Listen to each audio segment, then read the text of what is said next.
6 సంఖ్యల యొక్క సగటు 32. మొదటి 3 సంఖ్యల్లో ప్రతి సంఖ్యను 2 పెంచి మిగిలిన 3 సంఖ్యల్లో ప్రతి సంఖ్యను 4 తగ్గిస్తే కొత్త సరాసరి ఎంత వస్తుందో చెప్పండి అంటున్నాడు. మరి మొదటి 3 సంఖ్యలు అంటే 1 2 3, చివరి 3 సంఖ్యలు అంటే 4 5 6 అండి. మరి ఈ మొదటి 3 సంఖ్యల్ని ప్రతి సంఖ్యని 2 పెంచమంటున్నాడు, 6 పెరిగిద్ది. ఈ చివరి 3 సంఖ్యల్లోంచి ప్రతి సంఖ్యలోంచి 4 తగ్గించమంటున్నాడు, -12.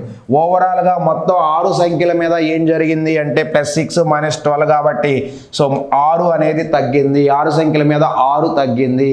ఇప్పుడు మనం ఏం చేయాలంటే ఈ 32 యావరేజ్లోంచి 6ని తీసేయాలి. ఎలా తీసేయాలి? ఈ 32 అనేది సగటు కాబట్టి ఈ 6ని సగటులోకి మార్చి తీసేయాలి. 6ని సగటులోకి మార్చాలి అంటే 6 సంఖ్యలతో భాగించాలి. ఈ 6లో ఒకసారి కాబట్టి 32 - 1 అంటే 31 అవుతుంది. So that is option number 3 అవుతుంది సార్.